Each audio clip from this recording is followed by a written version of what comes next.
기쁘고 즐거운 자리에 초대받아서 가보신 적이 다들 있으실 것입니다. 경사스러운 여러 가지 일들로 인해서 초대받아 가게 되는 일들이 꼭 있기 마련입니다. 그런가 하면은 초대받고 싶어도 가지 못하게 되는 그러한 경우도 있습니다.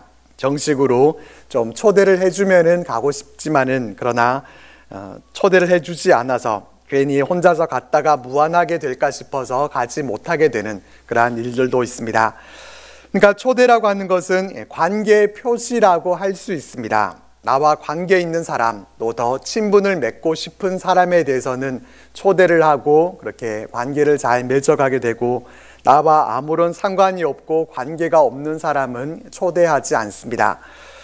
잔치자리에 초대받은 사람은 초대한 사람과 더 좋은 관계가 되고, 또 초대하고 초대받음을 통해서 더 좋은 교제가 이루어지게 됩니다. 본문 말씀에는 잔치와 초대에 관한 내용이 나옵니다. 오늘 본문은 이렇게 시작합니다. 예수께서 다시 비유로 대답하여 이르시되, 천국은 마치 자기 아들을 위하여 혼인잔치를 베푼 어떤 임금과 같으니. 여러 가지 비유를 통해서 말씀하셨던 주님은 다시 비유를 사용하셔서 천국이 어떠한 곳인가 하는 것을 알려주십니다. 어떤 비유를 들어서 말씀하시는가 하면은 자기 아들을 위해 혼인잔치를 베푼 어떤 임금을 비유로 듭니다. 왕이 아들을 위해서 혼인잔치를 베풀고 많은 사람들을 초대하게 되는 내용입니다.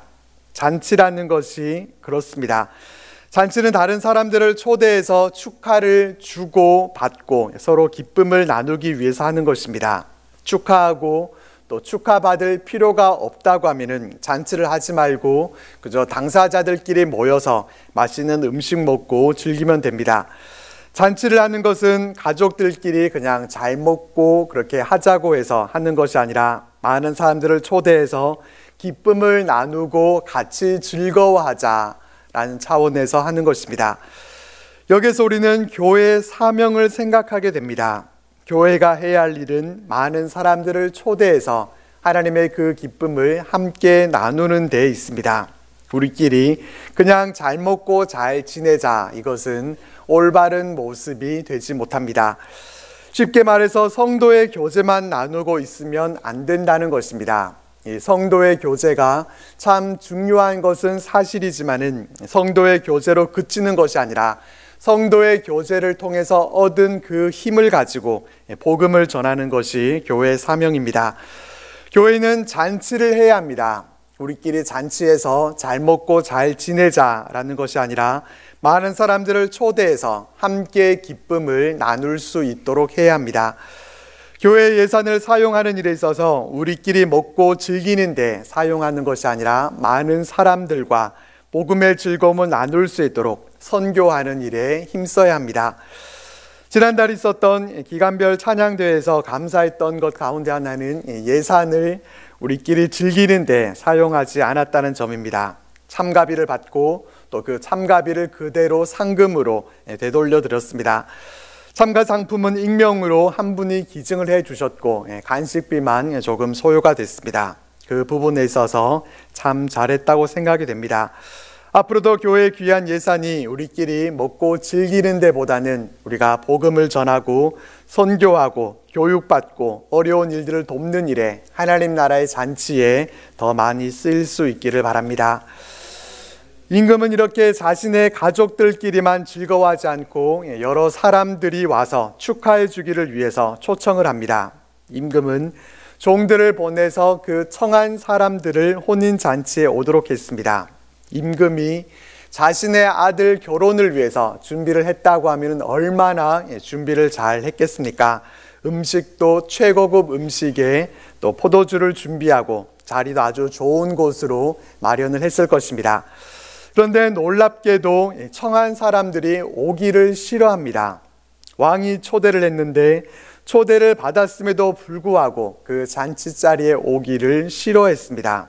이것은 정말 놀랍다고 할 만한 일입니다. 어떻게 왕이 초대한 자리에 가고 싶지 않을 수가 있습니까?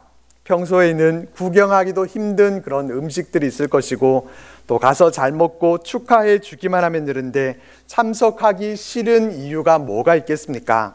임금이 초대를 했다고 하면은 너무나도 황송하고 또 감사합니다 라고 하면서 참석하기만 하면 될 텐데 잔치 자리에 오기를 싫어했다는 것입니다. 게다가 3절 말씀에 청한 사람들이라는 이 말을 보면은 이미 이 초청장이 전달이 됐었고 잔치에 오기로 약속된 사람들이었다라는 것을 알 수 있습니다. 그런데도 그들은 잔치에 참여하려고 하지 않았습니다. 생각해 보면은 너무 어이없는 일이지만은 그렇지만 임금은 포기하지 않습니다. 이미 잔치 음식과 또 자리가 다 준비되어 있기 때문입니다. 그래서 다시 임금은 다른 종들을 보냅니다. 이번에는 그냥 오게 하지 않고 뭐라고 말을 전하게 하는가 하면은 내가 오찬을 준비하되 나의 소와 살찐 짐승을 잡고 모든 것을 갖추었으니 혼인잔치에 오소서 이렇게 전하게 합니다.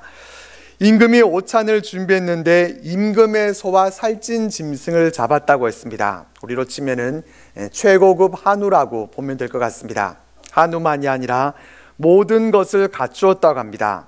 포도주나 축하 공연이라 모든 것이 잘 갖춰져 있으니까 몸만 오라는 것입니다. 얼마나 맛있는 것이 준비되어 있는지 식사 메뉴를 몰라서 오기를 싫어하는가 보다 그렇게 생각을 했는지 이와 같이 청한 자들에게 자세히 알려주면서 그들을 다시 한번 초청합니다. 그런데 어떻게 됩니까? 이 초대받은 사람들은 못 가서 죄송합니다 라고도 하지 않습니다. 그들은 돌아보지도 않았습니다.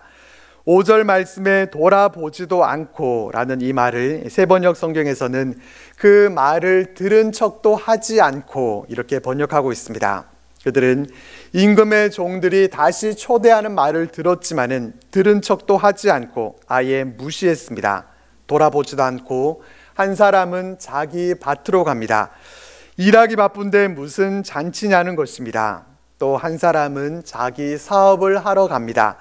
사업이 중요하지 잔치가 중요하지 않다는 것입니다. 평행구절이 되는 누가복음을 보면은 어떤 사람은 밭을 사서 나가봐야 하기 때문에 못 가겠고 또 소 5겨리를 사서 시험해 봐야 되기 때문에 또 어떤 사람은 내가 장가 들었기 때문에 갈 수 없노라고 그렇게 얘기를 합니다. 여기에서 보게 되는 것은 초대를 받았다고 해서 다 오는 것은 아니라는 점입니다. 우리 생각에는 초대를 받았고 또 그것도 임금이 초대를 했다고 하면은 기쁜 마음으로 참석을 해야 되겠지만은 그렇지 않다는 것입니다. 최고급 음식으로 모든 것을 다 갖춰 놓고 초대를 해도 오지 않겠다는 사람들이 있습니다. 천국이 이와 같습니다. 천국은 모든 것이 다 갖춰져 있는 최고의 잔치 자리입니다. 하지만 이 좋은 잔치에도 이를 거부하고 가지 않겠다고 하는 그런 사람들이 있다는 것이 놀랍기만 합니다.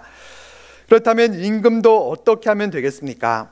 니들이 이 잔치가 얼마나 좋은 곳인지를 몰라서 그러는데 그냥 오기만 해라. 입이 떡 벌어질 거다. 이렇게 말하면서 사람들을 시켜서 억지로 자리에 앉혀놓지 않습니다. 사실 납치를 해서라도 그 잔치 자리에 데려놓기만 하면은 참석한 사람들은 이렇게 좋은 줄 모르고 안 오려고 했었네. 세상에 이리 좋은 데가 다 있었네. 말하면서 기뻐하고 또 감사했을 것입니다. 근데 왕은 강제적으로 그렇게 하지는 않습니다. 하나님의 부르심은 이렇게 사랑의 초대입니다. 내가 너희들을 위해서 모든 것을 다 준비해 놓았다 말씀하시면서 최고의 것으로 준비하고 기다리시지만은 강요하지는 않으십니다. 오직 사랑의 초대에 응해 주기를 바라고 기다리시기만 할 뿐입니다. 그렇게 사랑으로 초대하면서 기다리는데 오지 않고 거절하는 이유는 무엇입니까? 바쁘고 할 일이 있다는 것입니다. 잔치에 참석하는 것을 싫어해서라기보다는 그것보다도 더 급하고 중요한 일이 있다고 여겼기 때문입니다. 이것이 문제입니다. 임금이 초대하는 잔치보다도 더 급하고 중요한 일이 있다고 여기는데 문제가 있는 것입니다. 이 비유가 의미하고 있는 바와 같이 천국에 들어가는 것이 가장 중요한 일인데 세상 일의 골몰에서 천국에 대한 어떠한 기대와 또 소망도 없이 천국에 대해서 무관심한 것이 얼마나 안타까운 모습인지 모릅니다. 천국 가기 싫어서가 아니라 그냥 천국에 대해서 별 관심 없이 지금 하고 있는 세상 일에만 몰두하고 살아가는 것입니다. 이 점이 우리가 전도하는 데 있어서도 가장 어려운 장벽이 됩니다. 열심히 전도하면서 천국 잔치에 초대를 해도 별 관심도 없고 세상에 더 바쁘고 중요한 일들이 있어서 못 가겠다고 합니다. 하나님은 그래도 그런 이들에게도 끝까지 사랑으로 초대하고 기다리고 계시는 하나님이십니다. 이렇게 5절까지만 해도 참 어이가 없는데 더욱 놀라운 것은 6절 말씀을 보면은 나머지 사람들은 임금의 종들을 붙잡아서 모욕하고 죽이기까지 합니다. 임금의 잔치 초대에 오기 싫으면 안 오면 그만이지 거기서 선을 넘어서 임금의 종들을 붙잡아 죽이기까지 했습니다. 임금이 보낸 사람들을 죽이는 것은 곧 임금에 대한 반역과 같은 것입니다. 그러자 임금은 노에서 군대를 보냅니다. 그 살인한 자들을 죽이고 또 그 동네를 불살랐습니다. 그러자 그들은 도대체 임금을 얼마나 우습게 봤으면 그렇게 했는지 모르지만 임금은 충분히 그렇게 할 수 있는 능력이 있었고 그 권세로 그들에게 그와 같이 행했습니다. 이 일을 후에 임금은 자신의 종들에게 말합니다. 혼인잔치는 준비됐는데 초대받은 사람들은 초대받을 만한 자격이 없구나. 그러니 너희는 내 거리로 나가서 아무나 만나는 대로 잔치에 청해 오너라.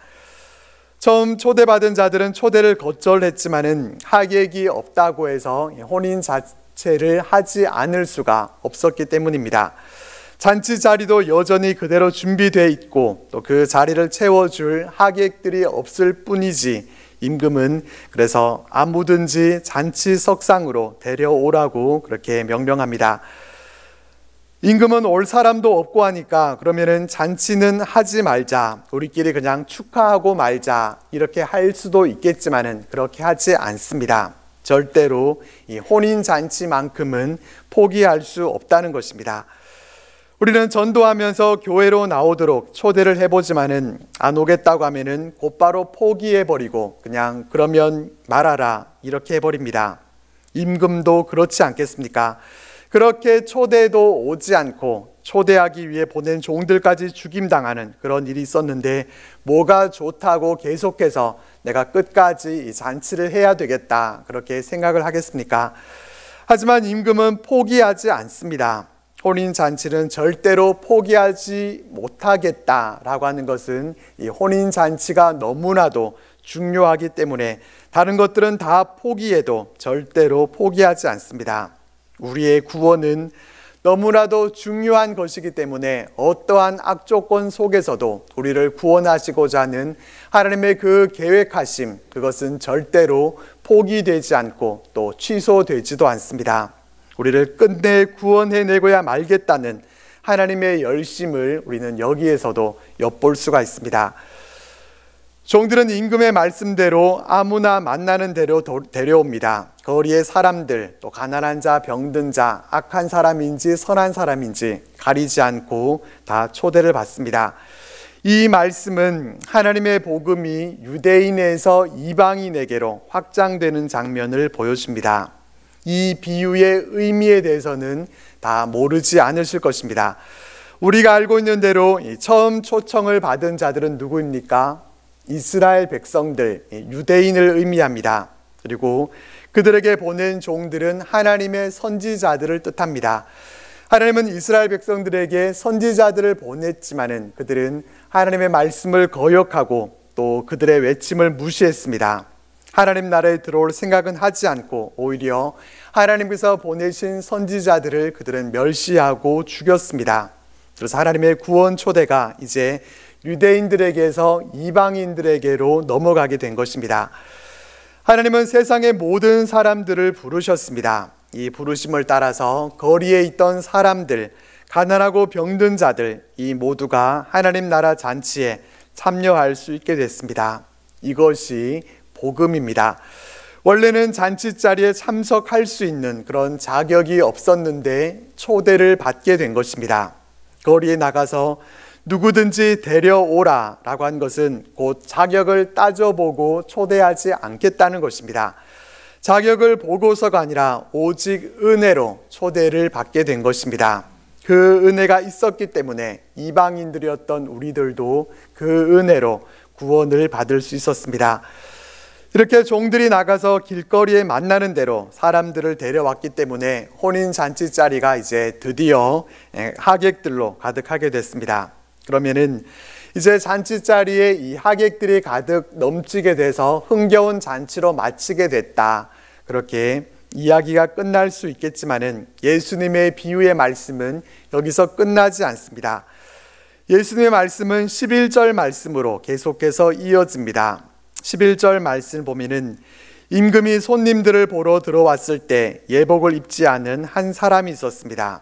그는 잔치 자리에 들어왔지만은 임금이 준비한 옷을 입지 않고 있었습니다.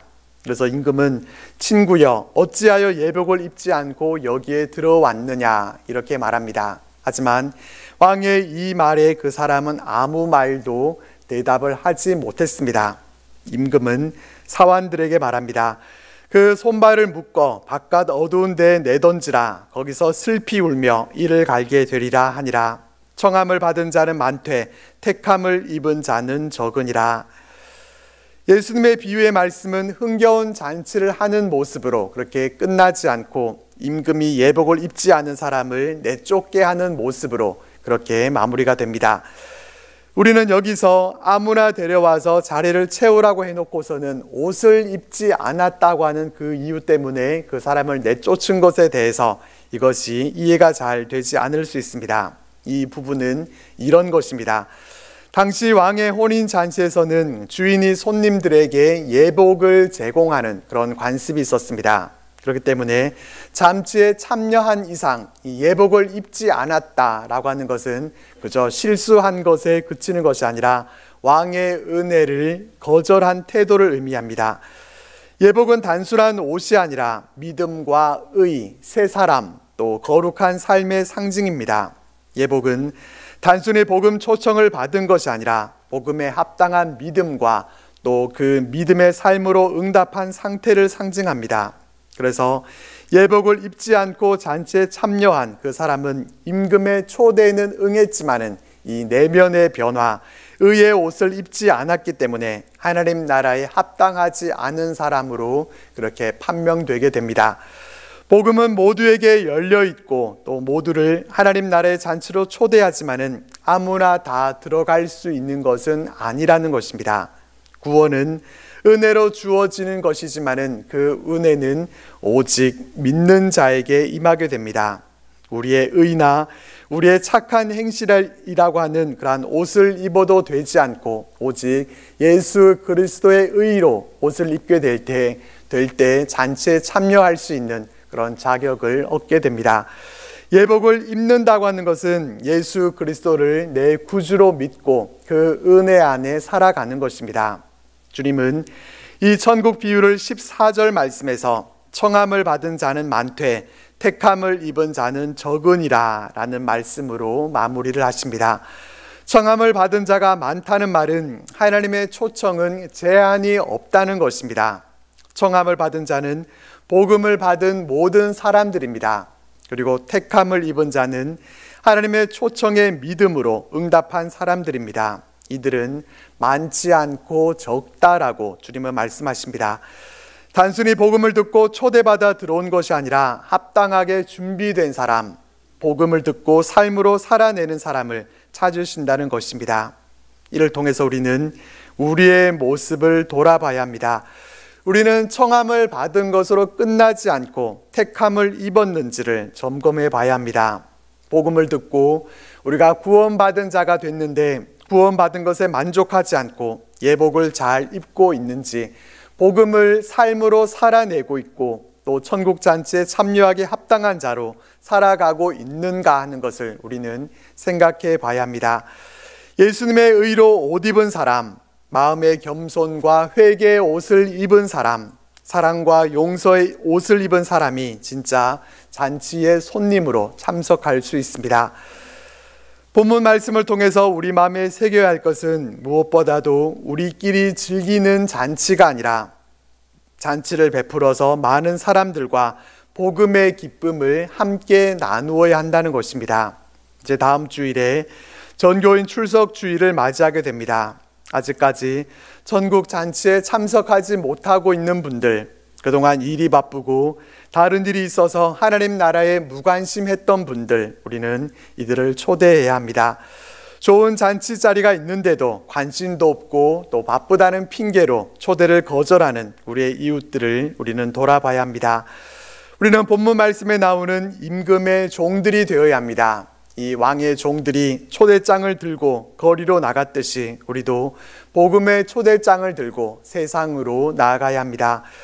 9절 말씀에 나오는 내 거리 길에 가서라고 하는 이 말은 성읍을 벗어나고 또 경계를 벗어나는 것을 의미합니다. 우리는 전도할 때 사실 마음의 경계선을 그어 놓습니다. 저 사람은 안 돼. 저 사람은 아무리 초대해도 오지 않을 거야. 우리 스스로 선을 그어버리고 그 경계선을 스스로 넘지 못합니다. 그러나 우리는 이 경계를 넘어서 잔치 자리에 초대하고 또 복음을 전해야 할 사명이 있습니다. 우리가 열심히 초대해봐도 초대에 응하지 않는 그런 사람들도 있겠지만은 구원의 문제는 너무나 중요하기 때문에 우리는 포기하지 않고 계속해서 하나님 나라 잔치로 초대해야 합니다. 하나님도 포기하지 않고 계속해서 초대하셨습니다. 초대하시는 하나님의 그 열심으로 우리의 구원을 이루셨습니다.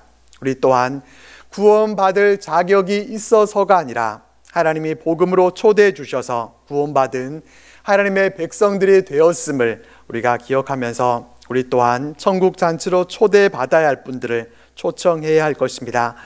잔치는 잘 차려진 음식과 멋진 공연도 중요하겠지만은 무엇보다도 흥겨운 잔치가 되기 위해서는 잔치 자리가 하객들로 가득 차야 합니다. 다음 주에 맞이하게 될 잔치가 흥겨운 잔치가 되도록 더욱 기도하고 초대함을 통해서 복되고 귀한 시간이 되므로 또 하나님 앞에 감사함으로 영광 돌리는 우리들 모두가 되시기를 주님의 이름으로 축복합니다. 기도드리겠습니다.